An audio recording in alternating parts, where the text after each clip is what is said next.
pourquoi j'ai fait ce livre? Alors, avec qui? Avec mon complice Damien Roudot, avec lequel je suis allée à Calais pendant vraiment plusieurs semaines, et à Calais en 2015.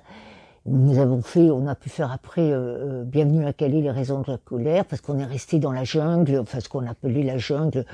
Vraiment, il a une façon de travailler d'ailleurs extraordinaire, puisque avec son carnet, il dessine les gens et on peut passer là où aucun photographe ne passe. Donc ça, c'était formidable.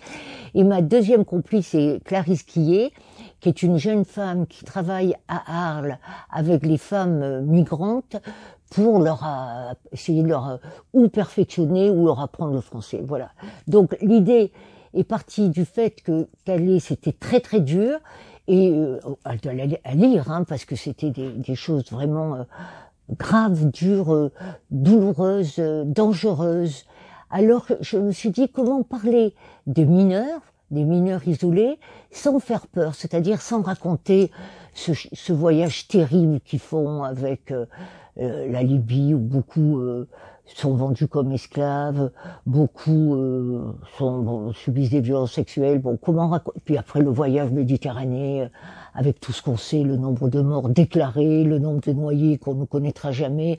Enfin, tout ça existe, il ne faut pas le gommer, mais c'était pour donner une vie à ces jeunes gens et ces jeunes filles. C'était pour montrer ce qu'il y avait derrière un nom, un prénom, l'origine, un pays d'origine, voilà. Et donc, ça a commencé en posant cette question, qui ou quoi te manque le plus? Et Clarisse et moi, on a vraiment été vraiment très très très émus, parce qu'on a des enfants presque de cet âge, d'entendre à 99% ma maman. Et en fait, à partir du moment où on a trouvé, c'était cet échange, il devenait plus du tout dur, il était plein de tendresse, d'affection, d'amour, et c'était souvent des mamans, d'ailleurs le plus souvent des mamans qui se retrouvent seules, soit à la mort du père, soit parce qu'il disparaît, soit parce qu'il y a une nouvelle femme, enfin, la vie des femmes, il y a beaucoup à dire là-dessus, et c'était des jeunes gens, alors en ce qui concerne les garçons, qui se retrouvaient à 12-13 ans, en charge presque de famille, avec des frères et sœurs à nourrir. Et donc, il faut savoir une chose aussi, c'est que on a été très frappés de voir que la cause du départ n'était pas la guerre, la famine, la peur, la sécurité, mais c'était la conséquence de tout ça qui faisait que brusquement, ils regardaient leur avenir et ils se disaient: j'en ai aucun, j'ai 12-13 ans, j'ai arrêté l'école parce qu'en Afrique subsaharienne, les écoles sont le plus souvent ou payantes, ou il faut payer les fournitures et l'uniforme, et donc à un moment donné, à 12 ans, on peut plus continuer. Et donc ces garçons, surtout, les filles, c'est une autre histoire dont je vous parlerai, ces garçons se disent: mais comment, à 12 ans, je suis déjà à transporter des sacs de ciment ou des caisses et tout, et quelle va être ma vie? Je ne veux plus à l'école. Et donc ils partent vers l'Europe et souvent vers la France, parce qu'ils entendent parler des pays par le foot. Donc ils connaissent le foot ou la Tour Eiffel, parce que voilà. Et donc leur chemin commence, et le plus souvent, ce qui est terrible, c'est qu'ils partent sans le dire à leur maman, pour pas la voir pleurer, parce qu'ils savent que de toute façon elle ne voudra pas. Voilà.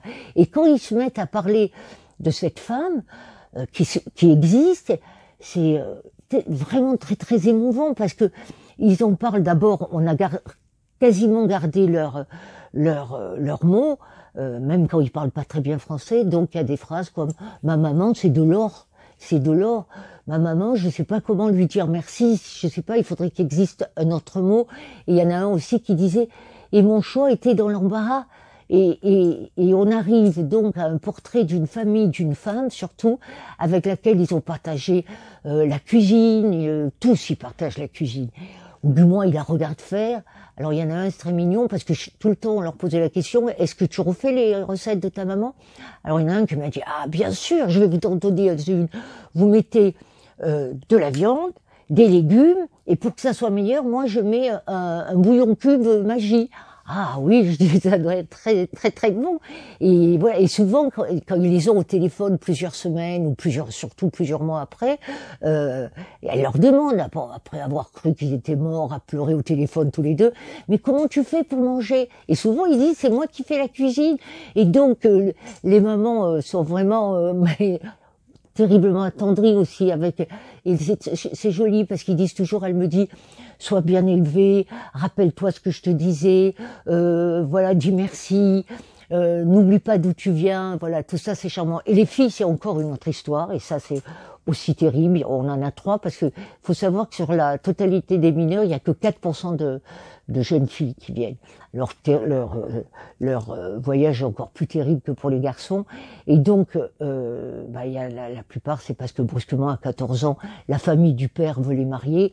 Il y en a une qui me disait, oh, mais en plus, il avait un gros ventre, il était vieux, il avait des petites filles comme de mon âge et tout. Donc, elles se disent, c'est pas possible, la mère résiste, et puis après, elle peut pas. Et il y en a une, elle peut pas dire non, quoi. Il y a la pression de la famille. Et il y en a une autre, la mère était arrivée à ne pas la faire exciser, contrairement à ses 2 sœurs aînées. Le père meurt, il avait été d'accord pour pas l'exciser, le père meurt, et là, la famille du père arrive et dit, il faut la marier, mais, alors elle me disait, comment on appelle, vous savez, quand on nous perd les femmes, on coupe les femmes, alors j'ai dit l'excision, alors elle a dit oui, et elle me dit, j'ai entendu ma mère qui disait, mais vous allez la tuer.